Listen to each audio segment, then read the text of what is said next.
Você sabe quais são os sintomas e tratamentos para a chikungunya? No São Lucas 24 horas de hoje, a doutora Diana Gaboard, infectologista do São Lucas Hospital Center, explica sobre os principais sinais de alerta da doença. No segundo bloco, o Dr. Luiz Felipe Sidney, coordenador da UTI Geral, e o Maurício Antunes, engenheiro clínico da instituição, vão falar sobre a nova unidade de terapia intensiva. O São Lucas 24 horas começa agora!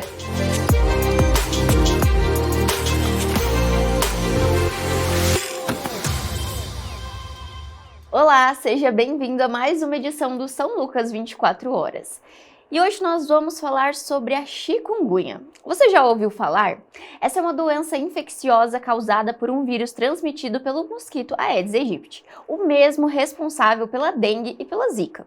E para esclarecer as principais dúvidas da população e entender os sintomas e os tratamentos para essa doença, vamos conversar agora com a médica infectologista doutora Diana Gaboard. Seja bem-vinda, doutora! Obrigada. E hoje nós vamos falar então sobre essa doença que tem causado bastante movimentação nas mídias e também na população, que é a chikungunya.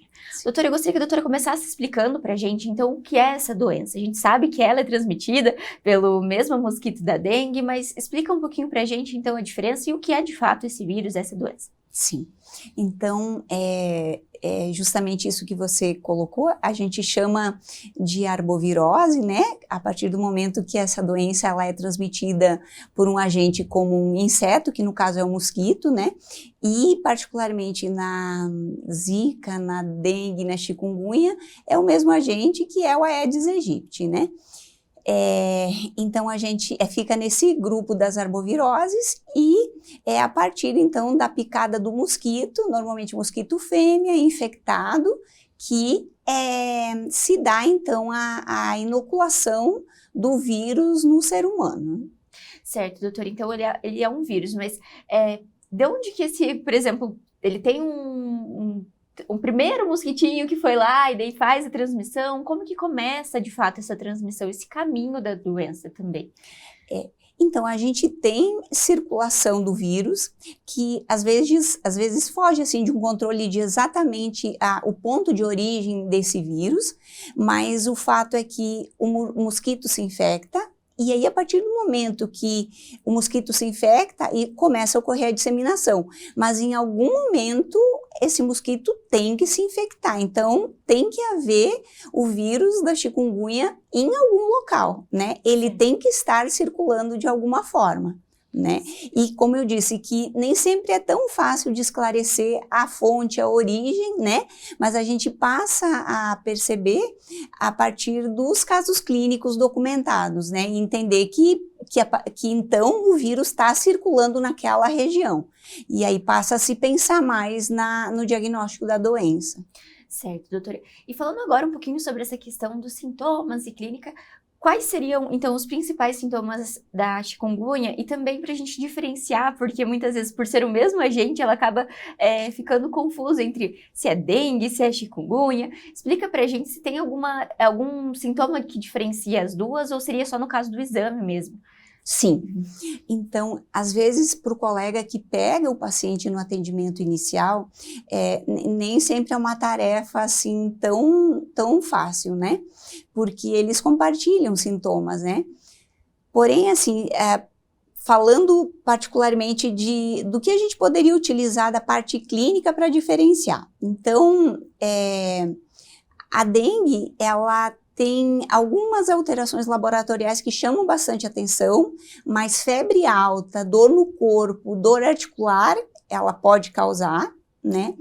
Em contrapartida, a chikungunya também pode causar febre muito alta, tanto quanto a dengue ou até mais, e a questão da mialgia, que é a dor no corpo, e a dor articular, no caso da chikungunya, ela tende a ser muito mais significativa.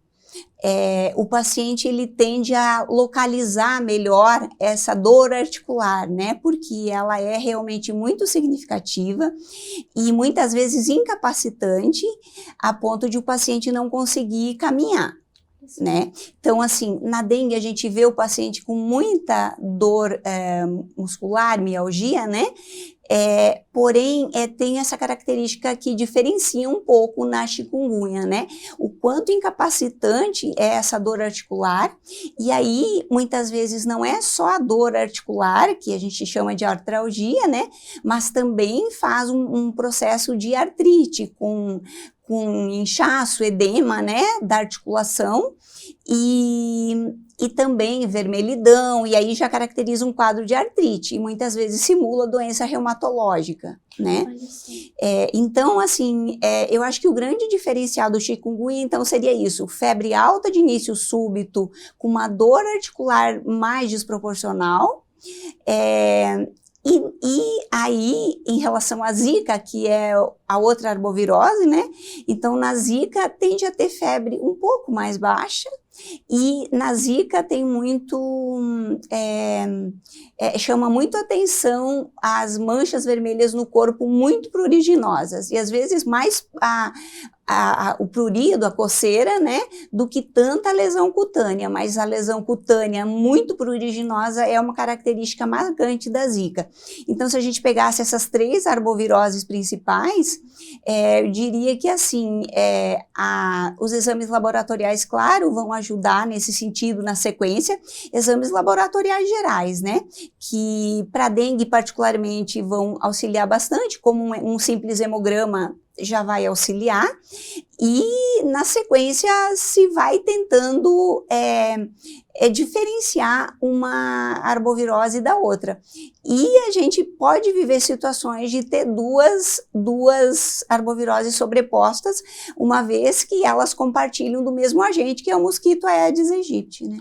Olha só que interessante. Então, pode acontecer a pessoa estar com a dengue, com a chikungunya ao mesmo tempo também. Pode. Que bacana. É, tipo, muito interessante isso, porque a gente pensa em casos muito isolados, mas... Sim, pode compartilhar, e aí, mais uma vez, lembrando da importância, né, da prevenção do mesmo agente, né? Isso, e a gente já vai chegar nesse ponto da nossa conversa. Sim. A doutora comentou sobre essa questão de são 3 tipos de doenças diferentes com um único transmissor, e nós percebemos essa mudança e a chegada desse novo vírus para a população, de fato, porque muito se falava na dengue, posteriormente chegou, então, o conhecimento do Zika, e hoje a gente fala bastante da chikungunya.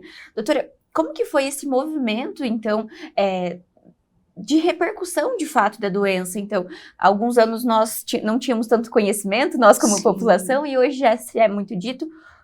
Qual era a principal característica? Então, antigamente era visto mais na região norte do país, mas hoje já também ela está mais disseminada. Existe alguma justificativa ou ainda está sendo estudado sobre isso também? Sim. Então, na verdade, esse perfil epidemiológico, ele foi acontecendo, que os motivos, na verdade, não são muito conhecidos ainda, né? Mas em torno de 2019, a gente tinha uma predominância muito maior nos estados do Nordeste, né? E parecia que ficava muito concentrado lá, e quem estava nas outras regiões era algo um pouco distante, né? Sim. Mas aí os anos foram se passando, e aí a doença se disseminou ao longo das outras regiões, particularmente da região centro-oeste e sudeste, que hoje são as regiões que mais têm casos a nível de Brasil, né? Nordeste continua ainda tendo bastante casos, mas proporcionalmente, até por questão territorial, né? A sudeste e centro-oeste tem números bastante significativos, assim, no boletim informativo do Ministério da Saúde atualmente, né? Certo. E, doutora, outra questão, a doutora comentou sobre essa questão da doença ter os sintomas, e a chikungunya, então, tem a questão muito forte das dores articulares, como a doutora disse. Isso. Quais seriam, então, os riscos dessa doença? Porque a gente percebe tanto a dengue quanto que ela pode, sim, chegar a levar a óbito um paciente. Sim. Então, explica pra gente o que acontece com esse paciente em casos mais graves da doença, o que pode acontecer com ele também. Sim, é importante porque... eu acho que por algum tempo se houve um entendimento de que a chikungunya dava um quadro de dor articular crônica, e que às vezes esse processo realmente levava à incapacidade laboral do paciente, e um processo arrastado de dor articular, dor neuropática, enfim. Porém, à medida que foram tendo mais casos e foram sendo melhor estudados, se percebeu que também a chikungunya ela é uma doença multissistêmica. E então ela pode acometer os mais diversos órgãos do corpo, né? Então pode acometer o coração, o pulmão, o sistema nervoso central, pode acometer, assim, de uma forma geral, todos os órgãos do corpo e, com isso, dá formas graves a ponto de o paciente precisar de unidade de terapia intensiva, né? Então, e até muitos casos levar a óbito, né? Com quadros de choque, quadros mais graves, quadros de sangramentos, quadros de meningoencefalite, quadros de miocardite acometendo, né, a parte cardiológica, né? Então, tudo isso secundário a essa disseminação multissistêmica do vírus da chikungunya no organismo, né? Ela realmente merece uma atenção e ser tratada devidamente, né, doutora? Para não ter Sim. essas complicações. Sim, um suporte importante, né? Para que esse período que tem uma maior agressão, né, do organismo ali, que haja um suporte de modo a reduzir as consequências disso a médio e longo prazo, né? Certo, a doutora falou sobre a questão, a gente falou um pouquinho sobre o mosquito da dengue, que é o mesmo mosquito, mas outro ponto interessante é sobre a questão do tempo de duração, então, da chikungunya, doutora. Ela não é transmitida de uma pessoa para outra, mas a pessoa com vírus, se o mosquitinho picar ela vai ser infectada também, certo? Isso. Então, quanto tempo, geralmente, esse vírus permanece no corpo e que pode ser transmitido para o agente transmissor também? Sim. Então, a gente tem, em média, um período de 5 dias até 7 dias, um pouquinho menos, o pico maior é até 5 dias. Então, a gente fala que a viremia, normalmente, até 5 dias, estendendo até 7, que o paciente vai ter vírus no sangue, de forma bem simples, né? E aí, a partir do momento que o paciente tem o vírus no sangue, se o mosquito picar ele vai desencadear uma cadeia de transmissão para outras pessoas. Mas a gente pode perceber que esse período não é tão longo, porém, as pessoas em torno, se o mosquito ali picar alguém doente e também picar outra pessoa próxima, às vezes mais vulnerável que ela, com comorbidades, né, ela pode desencadear a doença também, né? Então, é um período que não é tão longo, mas é significativo, né? E esse período do vírus no organismo não necessariamente é o período também de sintomas, né, doutora? Isso tem uma diferenciação que a gente havia comentado anteriormente, mas eu gostaria que a doutora explicasse para a população também. Sim, então assim, a gente sabe que na dengue, né, a gente lembra muito da dengue, porque historicamente eu acho que se tem uma vivência um pouco maior com dengue, né? E a chikungunya, a gente tende a dividir ela em 3 fases, né? Então, ela tem a fase aguda, que normalmente vai de 14, alguns trabalhos falam até 21 dias, mas em média 14 dias, e a fase aguda. Na sequência, a gente passa para a fase subaguda, que vai até 90 dias, e depois de 90 dias, vem a fase crônica. Então, assim, todo paciente que vai entrar nessa fase crônica? Não necessariamente, mas pode chegar até 40%. E aí, nessa fase crônica, tende a apresentar mais sintomas de doença articular, com diferentes acometimentos ali das articulações, né? Então, na fase aguda, pode ter sintomas que se assemelham muito à dengue, né? Febre alta, mialgia, artralgia, mas sempre com essa característica que a gente comentou, de ser uma artralgia ou artrite, ou até entesite, né? Acometimento de tendão e de ligamentos, numa fase mais aguda e subaguda, e aí, nessa fase, o tratamento é de uma forma, né? Aí, passando da fase aguda, você já vai para a fase subaguda, o manejo é um pouco diferente, e aí pode ter sequência essa questão da dor articular, que às vezes não se recupera, e é uma dor que, em muitas situações, afasta o paciente do trabalho, né? Acaba tendo uma procura importante pelo atendimento, seja na rede privada, seja na rede pública, porque o paciente não consegue retomar as atividades habituais dele em muitos casos, né? Ela se torna, de fato, essa dor crônica que a gente ouve falar em outras especialidades, a gente já comentou sobre isso, ela se torna uma dor permanente, então, de fato. Isso, né? Então passa a fase aguda, muitas vezes, passou do 3º mês, a paciente entra já no 4º mês e ela persiste com um quadro significativo de dor articular, às vezes com quadro de artrite que não regride e que pode levar até a deformidade das articulações e tudo mais. Mas o que a gente tem de dados, né, na literatura, assim, é que normalmente esse quadro mais crônico, a gente vai ter em pacientes já com doenças pré-existentes. Certo. E a gente poderia falar um pouco sobre essa parte mesmo, doutora, que acho que é fundamental a gente esclarecer, essa questão dos fatores de risco, pessoas que são grupos de risco. Então, é muito dito muitas vezes das gestantes, o receio de uma gestante Sim.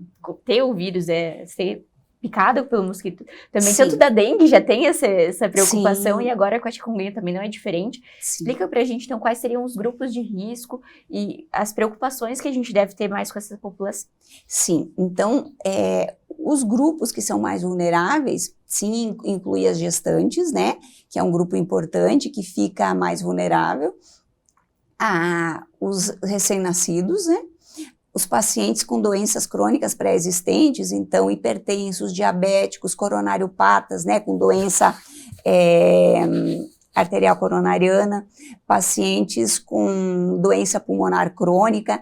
Esse perfil de paciente, ele tende a ter formas crônicas e também formas graves, né, que muitas vezes podem levar a desfechos que são bastante dramáticos, assim, né? Claro que não é a maioria dos casos, né? Certo. Mas que pode acontecer. Então, nesse grupo de pacientes, é importante ficar mais atento, porque o manejo tem que ser um pouco mais diferenciado na medida do possível e do entendimento do que a gente tem hoje de chikungunya, né? E, doutora, quais seriam, então, os tratamentos? A doutora comentou sobre essas 3 fases e são Sim. 3 formas diferentes de cuidar desse paciente. Explica pra gente, então, quais seriam esses momentos e até também para a população entender qual é o momento de procurar o médico, quando, então, talvez chegar num pronto-socorro ou mesmo numa consulta agendada, eletiva, mas também para entender o momento certo de procurar ajuda para que o tratamento aconteça da melhor forma. Sim.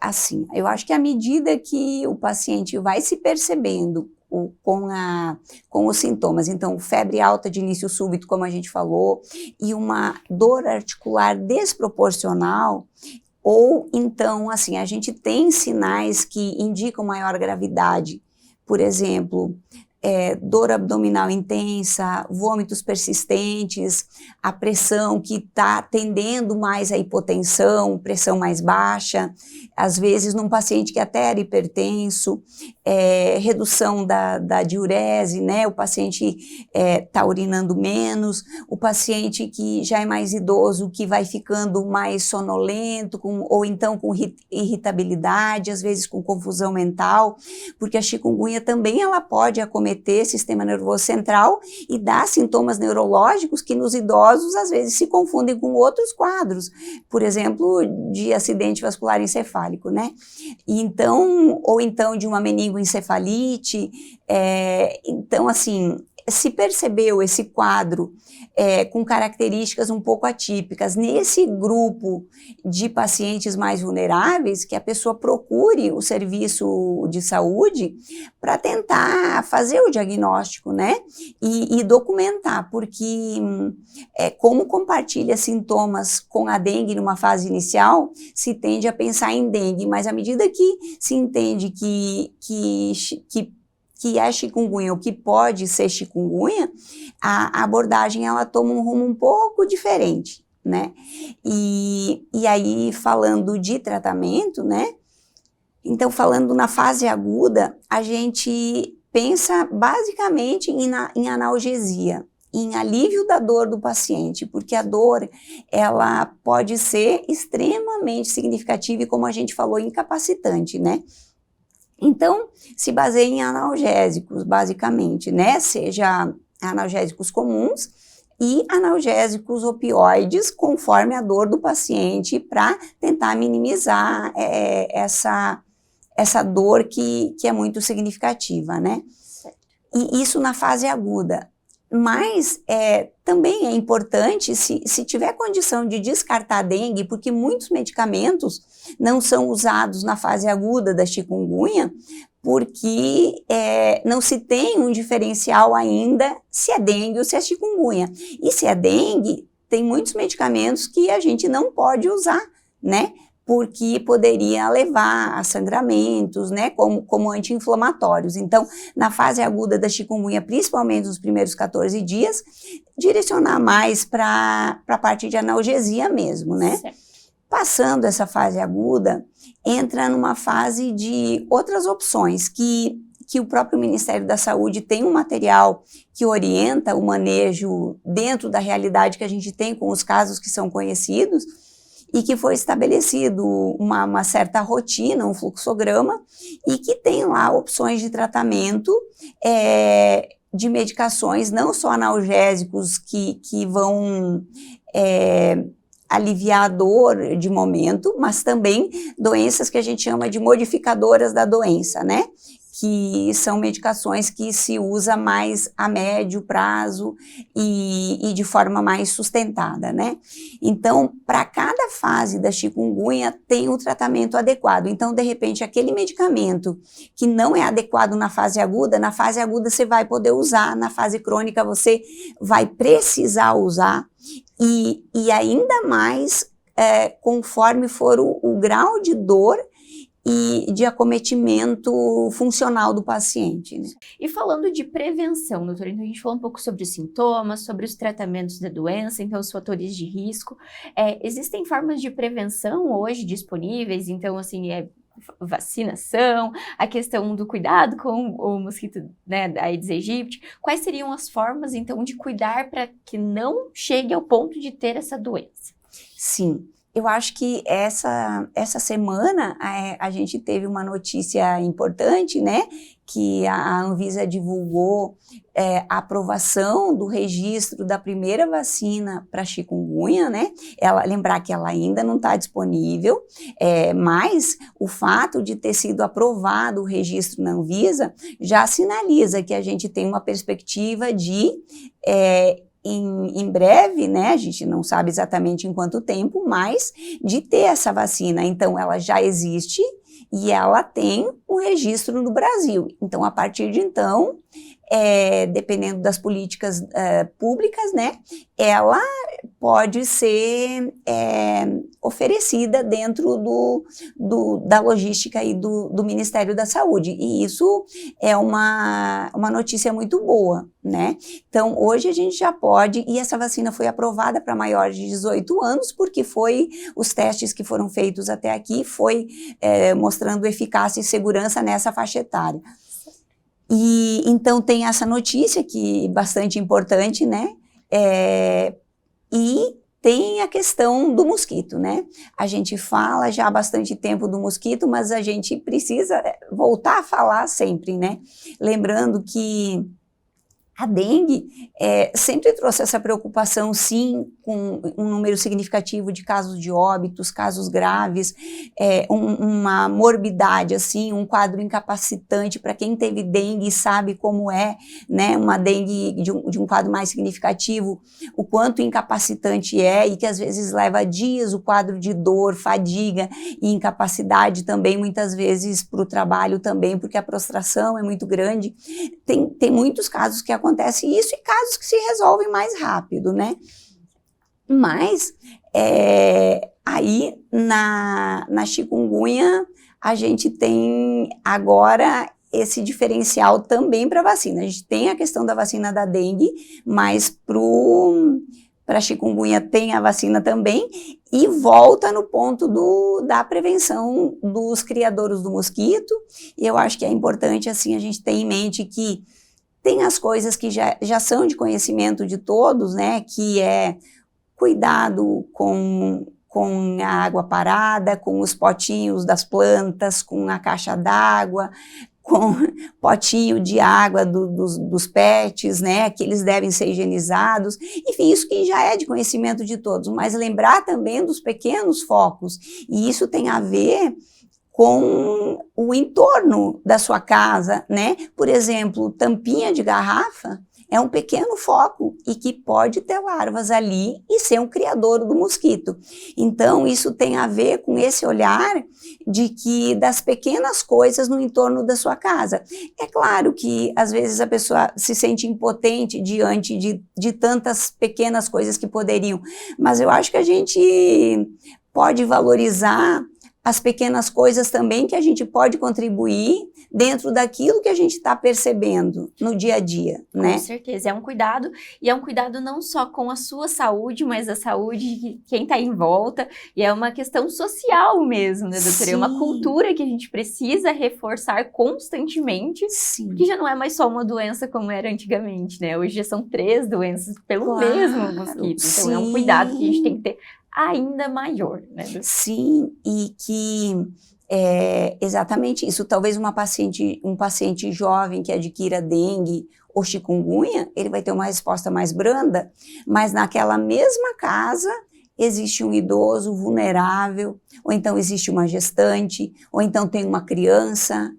recém-nascida. Então, assim, a gente precisa ter esse olhar mais de compartilhar, não só olhando para a gente, né? Mas para quem está do nosso lado também, e que a gente pode contribuir com quem está na nossa casa, com quem é da nossa família, com o nosso vizinho, né? E que essa rede de cuidado, ela faz a diferença, né? Então, como eu disse, não acho que a gente precisa valorizar as pequenas ações que a gente pode fazer no dia a dia, ainda que seja catando um pouquinho de lixo que tenha no entorno da sua casa, ou onde for possível que você perceba, faz a diferença, né? Então, são medidas antigas, às vezes fica até meio repetitivo, mas se hoje a gente pensa que a dengue já causou todo um histórico de morbimortalidade que causou, hoje a gente tem a chikungunya, que traz um cenário um pouco diferente, que é de, muitas vezes, levar a pessoa a uma incapacidade funcional que ela talvez não recupere ao longo da vida. Isso é muito importante a gente reforçar e reforçar constantemente, né, doutora? Sim. Nossa conversa conseguiu esclarecer um pouco mais sobre essa doença, entender um pouco mais e reforçar novamente, como nós já falamos, Sim. sobre os cuidados com a população, sobre esses grupos de risco, e acredito que deu para explicar um pouquinho mais também. Doutora, Sim. muito obrigada pela participação Imagina. do São Lucas 24 Horas. Eu que agradeço. Acredito que foi muito importante essa fala nesse momento, ainda mais aqui na nossa região. Hoje a gente vê em Cascavel, na região oeste do Paraná, também muitos casos, então é um cuidado que a gente deve redobrar. Sim, tivemos particularmente muitos casos em relação ao Paraná. Cascavel se destacou, né?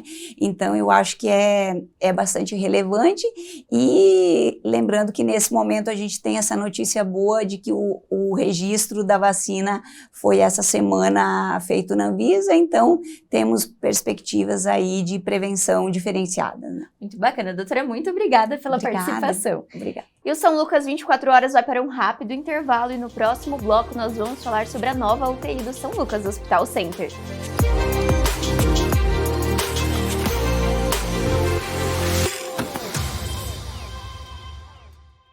São Lucas Hospital Center. Atendimento de urgência e emergência. Cascavel.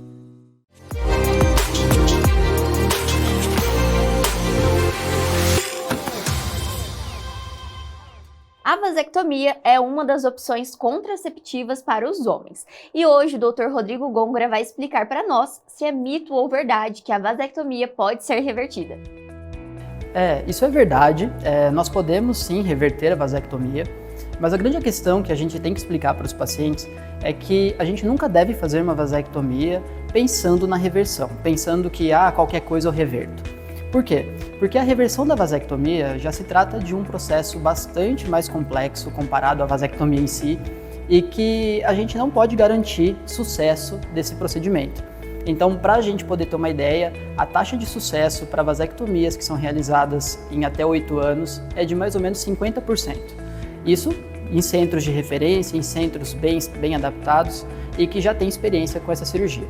Então, a vasectomia é sim reversível, mas a gente nunca deve fazer pensando em reverter.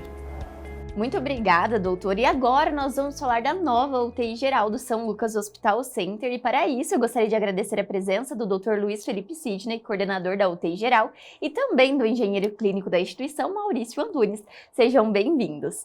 Muito obrigado. Muito obrigado. É sempre satisfatório estar aqui presente e poder conversar sobre o hospital.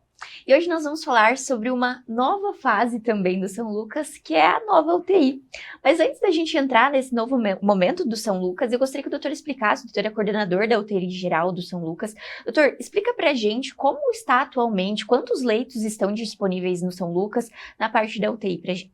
Perfeito.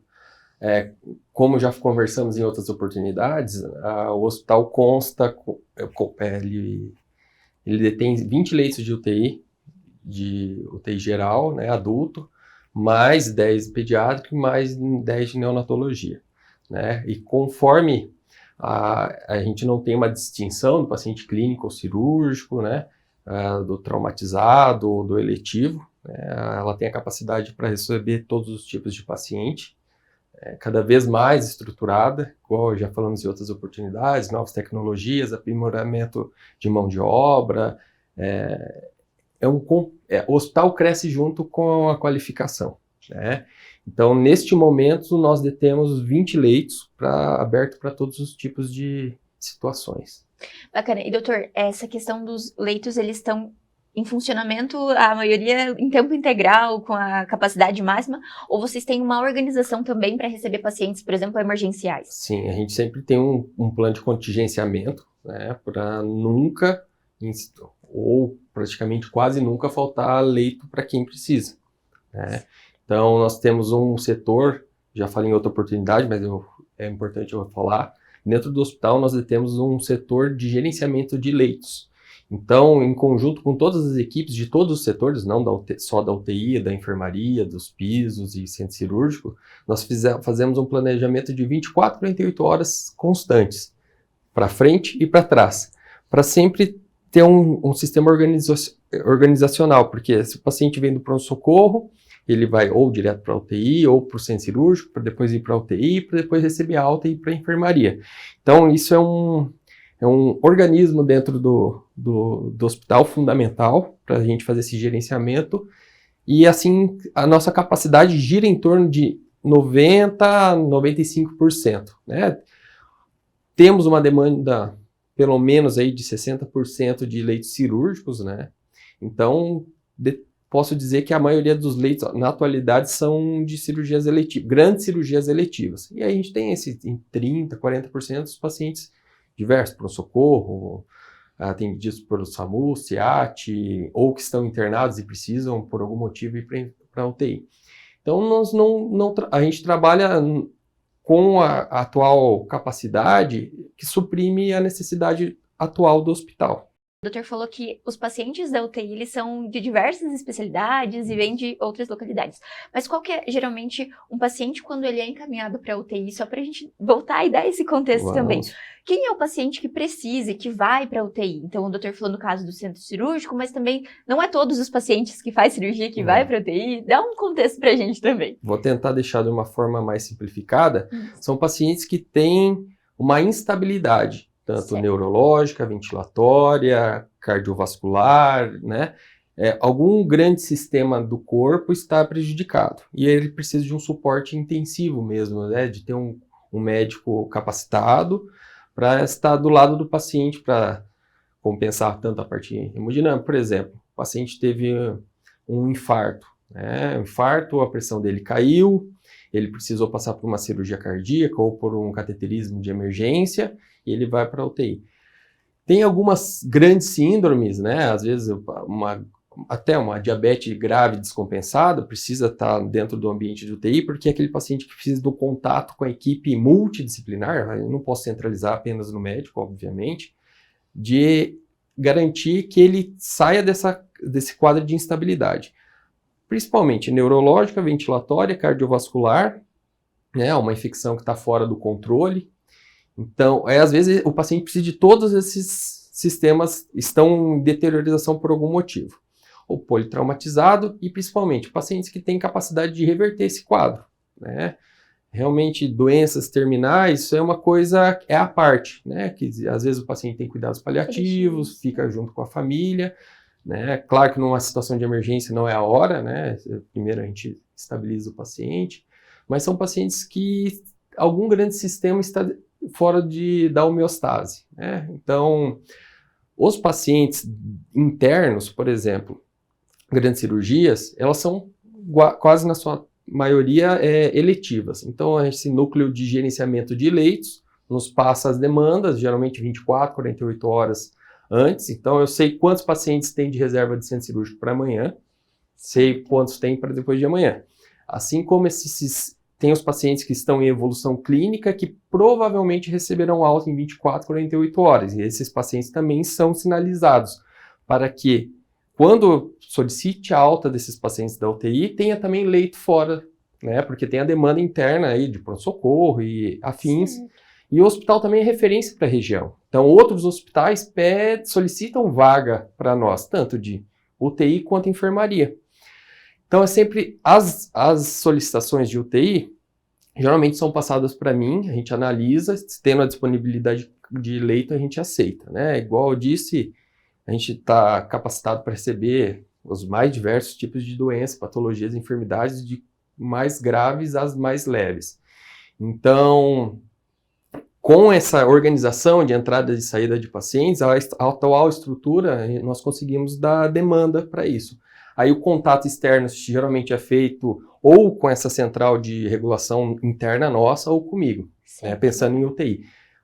Mas há o contato também com o colega do pronto-socorro, ao colega da enfermaria, e a gente faz esse dimensionamento. Toda essa comunicação sempre muito muita gente envolvida. Envolvida, né? Justamente. E o doutor falou sobre a questão da equipe multidisciplinar e, além dos profissionais de saúde, também é necessário profissionais para manter todas as tecnologias e também o funcionamento, que é o caso do Maurício, que é engenheiro clínico aqui da instituição. Maurício, antes da gente entrar um pouquinho mais e falar sobre a atuação dentro da UTI, dentro dos equipamentos da UTI, para falar também, gostaria que você explicasse para a gente o que faz o engenheiro clínico dentro da instituição, para a gente também explicar sobre esse organismo vivo, como o doutor disse, que é um hospital. Explica pra gente. Então, hoje o setor de engenharia clínica, ele é responsável pela manutenção e pela gestão dos equipamentos médicos aqui dentro da instituição. Então, nós trabalhamos de forma preventiva e de forma corretiva, além da calibração e verificação também. Então, para preventiva, nós temos um plano de gerenciamento de tecnologias.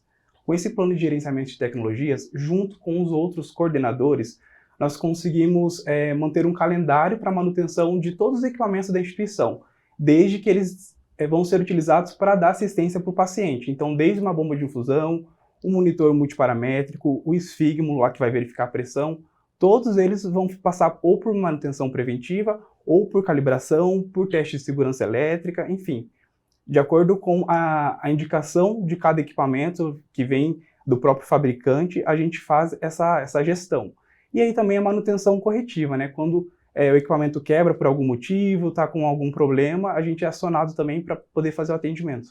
Que bacana. Além também da implantação de novas tecnologias, também passa pela engenharia clínica, certo? Isso, também. Hoje a gente tem uma comissão de padronização de insumos e equipamentos aqui dentro da instituição, e essa comissão de padronização é uma equipe multidisciplinar, então nós temos lá a direção do hospital, enfermeiro, temos fisioterapeutas, enfermeiros de diversas especialidades ali que vai poder cada um atender de acordo com a demanda, de acordo com o seu entendimento. E toda vez que é passado um formulário solicitando a padronização do equipamento, ou quando o próprio médico mesmo solicita para a gente diretamente, preciso que seja adquirido determinado equipamento que vai me ajudar em determinada situação. A gente leva para a comissão de padronização, lá é discutido se é viável para o paciente, para a instituição.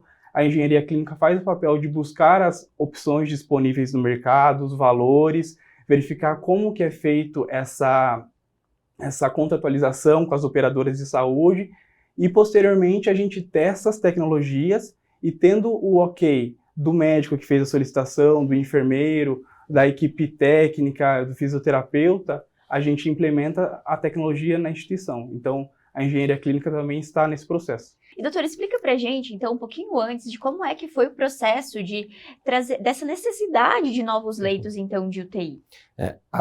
O hospital, ele trabalha com planejamento futuro, né? Então, igual eu disse, até o atual momento, nós temos capacidade de receber toda a demanda de centro cirúrgico, de pronto-socorro, de enfermaria, e toda a demanda que o hospital precisa de leitos de unidade de terapia intensiva, né? Não nos falta. Já aconteceu isso na pediatria e na neonatologia, né? Com ampliação de leitos no passado recente. E pensando no futuro próximo, com a ampliação do hospital, novos leitos, ampliação de centro cirúrgico, ampliação do pronto-socorro, nós sabemos que num futuro bem breve, nós teremos uma demanda maior também de leitos de UTI. Pensando que a população vai ficar mais doente, vai precisar? Não necessariamente. O hospital vai ter capacidade de absorver novos pacientes, porque com a maior estrutura, maior giro de centro cirúrgico, conseguimos fazer no mesmo tempo 2 cirurgias cardíacas, com 2 cirurgias de neurointervencionistas, 2 mais um infartado, e a demanda grande ao mesmo tempo. Sendo assim, como esse futuro está bem próximo, o planejamento já começou anos atrás, quando havia um planejamento de expansão, construção do novo prédio, com ampliação de centro cirúrgico e tudo já foi dito. Então, alguns anos atrás, a gente começou a rabiscar, junto com toda essa equipe posso falar multidisciplinar, que envolve a tecnologia de informática, a engenharia clínica, a alta gestão do hospital, direção clínica. Pensando no futuro do hospital, a gente começou a planejar a UTI. Tem a arquitetura, a engenharia predial associada, né? Não tem como ou eu ou o Maurício falarmos unicamente exclusiva da nossa parte, porque é muita gente envolvida.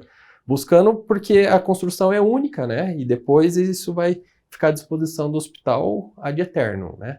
Então, com esse planejamento no passado, que é o presente, que a gente já pensa no futuro, estamos no processo de ampliação de mais 20 leitos, né? Que num futuro breve, não temos uma data em definitivo, mas nos próximos dias, provavelmente o hospital já vai divulgar para a população quando será. Nós estamos num processo já final de de adequação da nova UTI, que nós contaremos com mais 20 leitos. Então, ao total, serão 40 leitos de UTI disponíveis no hospital. Exatamente. Então, como o doutor disse, é um crescimento bem exponencial, né, doutor? Para receber a população, o doutor disse, o hospital acaba referenciando toda a região, e na UTI será mais um passo também para essa referência em saúde em Cascavel e toda a região oeste do Paraná, certo? Com certeza. Igual eu disse, não é que a população vai ficar mais doente, a gente vai tendo capacidade de gerar mais atendimento, né? E como o hospital cada vez mais é uma referência para a região, macro-região, né? E ouso dizer em breve para o estado, porque é um grande hospital com grandes estruturas, com poucos lugares que tem tanta tecnologia associada também, né? E qualificação de corpo clínico. Então, fazendo um pensamento futuro, e a cidade cresce, né? Se a cidade, a nossa macro-regional, vem crescendo exponencialmente nos últimos 10 anos, a projeção é que ela continue crescendo, né? E como o pensamento é sempre futuro, não adianta a gente construir de uma hora para outra, porque mesmo se quiséssemos, não conseguiríamos, porque é muita coisa envolvida. Então, o processo é lento, né? Ele é gradativo, e assim que surge a demanda, a gente já vai estar preparado para absorvê-la. Muito bacana. E falando sobre essa parte de preparo, então, da UTI, o Maurício esteve participando também, então foi, como o doutor disse, toda uma comissão organizadora para fazer com que isso funcione, porque é um processo, né? E quando a gente fala sobre saúde, cuidado com o paciente, requer ainda mais cuidado, né, doutor? São muitos detalhes e que não podem passar despercebido. Tem que ter toda a atenção. E, Maurício, fala um pouco pra gente, então, de como foi da parte da engenharia trazer essas tecnologias, montar essa estrutura também, que serão os novos leitos de UTI. Então, para essa UTI nova, nós pensamos em conectividade, né? Hoje nós temos a UTI lá, que ela tem a central de monitorização e permite com que o médico, a equipe multidisciplinar ali da UTI possa acompanhar os dados vitais dos pacientes ali da ilha, e nós queríamos ir além na UTI nova. Nós pensamos em fazer essa conectividade e levar para o RIS, que é o sistema que a gente utiliza hoje, os registros dos pacientes. Hoje é o sistema TASI. Então, como que funciona? Quando o paciente apresenta lá os dados vitais, a saturação, a pressão, a respiração, ele tem que fazer, o técnico de enfermagem, ele tem que retirar todos esses dados e passar para o sistema de forma manual. Com os equipamentos atuais, nós pensamos em fazer a conectividade com o sistema, e isso ir tudo de forma automática para o sistema. Então, esse o objetivo, a gente escolheu os equipamentos sempre pensando nessa possibilidade de conectividade.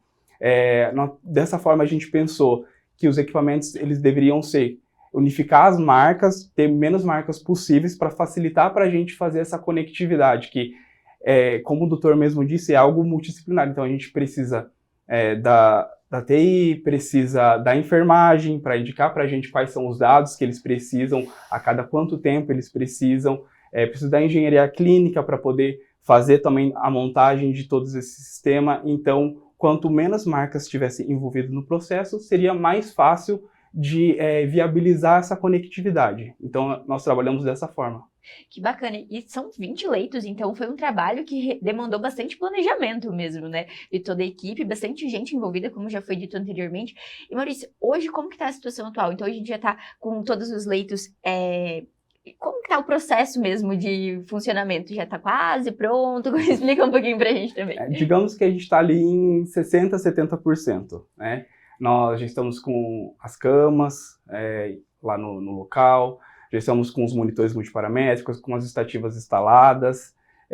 O próximo passo agora vai chegar os ventiladores, os ventiladores pulmonar, e aí posteriormente a gente vai também fazer essa integração, finalizar essa integração, que eu preciso que todos os equipamentos estejam aqui para que a gente consiga fazer a integração e testar ela. Acho que já anteriormente eu comentei com o doutor essa questão da visão de fora, que muitas vezes as pessoas têm da UTI, mas ela precisa dessa comunicação e dessa fluidez muito importante para que todos os pacientes A gente teve a possibilidade de conhecer a UTI, então todas as camas são próximas e a equipe está no centro observando todos. Então essa comunicação e até mesmo a disposição é muito importante, estrutural, para que a equipe esteja funcionando, né, doutor? Isso tudo foi muito bem pensado desde a UTI atual, né? Ela foi planejada também, apesar de anos atrás, mas extremamente bem planejada. Ela vai continuar em funcionamento, porque a estrutura é excelente, né?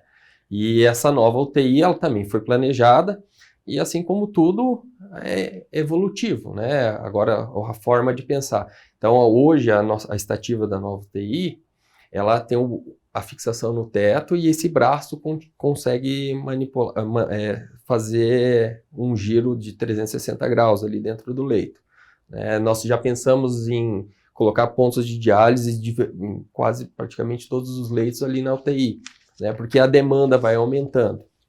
Então, os monitores que a gente havia pensado, que já fizemos a compra, havia sido trocado já, a gente até comentou em outra oportunidade para a UTI, também terão nessa nova UTI, porque são monitores de ponta, dão dados da capacidade cardíaca do paciente, dados diversos que poucos monitores conseguem disponibilizar esses dados, que é muito importante para o cuidado do paciente, o refino, assim, a parte detalhista mesmo, sempre pensando no paciente. E a direção sempre teve muito do nosso lado pensando nisso, né? Porque, igual eu disse, todo mundo tem sua visão dentro da gestão hospitalar. Então, quando nós unimos todos os pontos de vista, entramos num senso comum, isso é muito importante. Algo legal também que a gente conseguiu aqui na instituição é fazer a padronização dos equipamentos. Então, o mesmo modelo de monitor multiparamétrico que o doutor utiliza em uma UTI, ele vai utilizar em outra. No mesmo modelo de desfibrilador, que tem em outra. Isso vai ajudar muito porque, por exemplo, hoje em dia os monitores multiparamétricos, eles são modulares. Então, de acordo com a necessidade clínica do paciente, o doutor vai definir quais são os parâmetros que ele precisa que seja monitorizado. E aí vamos supor que lá no leito 10 eu não preciso do pico, por exemplo, mas eu preciso desse parâmetro lá no leito 12. Então eu consigo tirar do módulo, do monitor e colocar no outro onde precisa. Então tem essa possibilidade de fazer essa permutação entre eles para que a tecnologia ela se torne um pouco mais barata, porque eu não vou ter em todos, mas de qualquer forma eu não perco a funcionalidade, porque vai estar disponível para todos os pacientes. Isso é muito importante, e até a questão também da equipe que está manuseando esses equipamentos também, né? Porque a gente fala que a tecnologia ela é uma contribuição para o trabalho de uma equipe, da equipe médica, da equipe de enfermagem, técnicos de enfermagem. E essa padronização também contribui para que esse trabalho seja então, um pouco mais fácil, né, doutor? Porque a equipe que está trabalhando diariamente, então, ela vai utilizar um aparelho, ela vai saber também manusear ele com os demais, certo? Existe dentro da instituição, não só na UTI, obviamente, o núcleo de educação continuada, né? Então, o treinamento ele é rotineiro das diversas tecnologias. E quando nós fazemos a atualização, por exemplo, o cardiodesfibrilador, nós atualizamos para um modelo mais recente, há treinamentos constantes, né? Porque a pessoa não pode aprender a mexer nele no momento de emergência, né? Mas nós fazemos treinamento do que às vezes pode se achar básico, como fazer treinamento de cuidados com dreno de tórax, porque o básico a gente tem que ser sempre revisado para nunca minimizar qualquer tipo de intercorrência que possa ocorrer. Então, desde do treinamento constante, né? Das coisas mais baixas e as mais avançadas, treinamento da nova estativa, nós fazemos, porque a equipe não pode descobrir como funciona no momento de emergência, né? A UTI é um ambiente que é controlado, né? Assim como o hospital. Então, existe também dentro da instituição um núcleo que faz esse tipo de treinamento. E, eventualmente, como eu tenho maior vivência na UTI, os equipamentos da UTI, a gente faz o treinamento junto com o Maurício, e assim também nos outros setores do hospital, porque cada cada setor do hospital tem sua nuance, né? O tipo, característica de atendimento. Então, há coisas que só há no centro cirúrgico, na UTI, nas enfermarias e assim por diante. Então, existe também um núcleo especializado em treinamentos constantes. Então, semanalmente, temos treinamentos de todos os... Aperfeiçoando sempre o colaborador, sempre buscando essa questão de segurança e cuidado, e que tanto o colaborador esteja ciente, como o doutor disse, e de forma preventiva, né? Esse treinamento atua como forma preventiva de sempre preparar ainda mais e qualificar e aperfeiçoar esse colaborador, né, doutor? A gente pode fazer uma analogia, um piloto, por melhor que ele seja, mais profissional, mais vencedor, quando ele muda de uma pista para outra, ele faz o treinamento, o aperfeiçoamento, ele ajusta o carro para aquela curva. Fazendo uma analogia, mais ou menos isso. Então, quando temos novas tecnologias, mudamos os setores e a gente tem treinamentos para isso, né? Para cada vez buscar o melhor. E agora vamos falar um pouquinho sobre a expectativa, então, dessa nova chegada desses novos leitos. Maurício, então, do ponto de vista da engenharia e também falando como um colaborador que está presente no São Lucas, então quais são as expectativas para esse novo momento, para esses novos leitos de UTI? Depois o doutor também pode complementar, que acredito que é um passo muito importante também do São Lucas e para a nossa população, para toda a nossa região, como nós já falamos também. Eu costumo dizer que um hospital, para você saber se um hospital ele está sempre atualizado, você tem que verificar se o hospital está sempre em reforma. E eu já estou aqui no São Lucas há 11 anos, acho que desses 11 anos ele sempre esteve em reforma. Então acho que é um diferencial muito grande, assim, sabe? O São Lucas, ele está sempre buscando novas tecnologias. E pensando em equipamentos médicos hospitalares que dão assistência ali para o paciente, eles são atualizados anualmente, a gente sempre tem novidades, né, no mercado, sempre tem coisas novas para a gente buscar, para a gente ir atrás, sempre tem um médico, fisioterapeuta, enfermeiro trazendo novas informações para a gente e pedindo para testar esses equipamentos. Então, assim, lá para a UTI nova, nossas expectativas são muito altas e que a gente está, assim, ansioso para ver essa integração toda funcionando, para ver o sistema todo sendo otimizado, e o paciente, com certeza, sendo atendido com maior segurança, né? Que esse é o objetivo. O foco maior da equipe, não posso falar nem só a minha, que é muito superficial falar assim, é o paciente, né? Do paciente mais simples de ser tratado ou mais complexo, né? Não há distinção. Então, quando a gente fala sobre a estrutura, as novas tecnologias, a gente está falando no início ao fim do paciente. Né? E para a população, né? Para a minha família, para a sua, para os nossos amigos e para todos que moram na região e possam vir de outros lugares também, que já é uma realidade nossa, pacientes de outros estados vindo procurar atendimento e tratamento conosco. Eu falo conosco hospital, né? Fundação. É gratificante, causa muito orgulho para nós, porque nós estamos aqui há muitos anos e a gente veio crescer, a gente cresce junto com o hospital. Né, em conhecimento, em sabedoria, em experiência, né? Então, quem ganha principalmente é a população, o paciente, a população, e nós também, porque nós crescemos juntos com o hospital, né? Em todos os sentidos. Isso é um momento muito importante mesmo. De muito orgulho. Doutor Luiz, muito obrigada pela participação. Obrigado. Então, em breve, nós traremos mais informações sobre a data de inauguração desses novos leitos, mas isso fica para uma próxima conversa. Mas já adiantamos, então, que está sendo preparado para em breve a gente ter esses novos leitos funcionando, né? Maurício, muito obrigada também pela participação. A gente conseguiu explicar um pouquinho mais sobre a importância da engenharia dentro do hospital e que é fundamental também com essa conversa entre todas as equipes. Então, muito obrigada, gente. Eu que agradeço.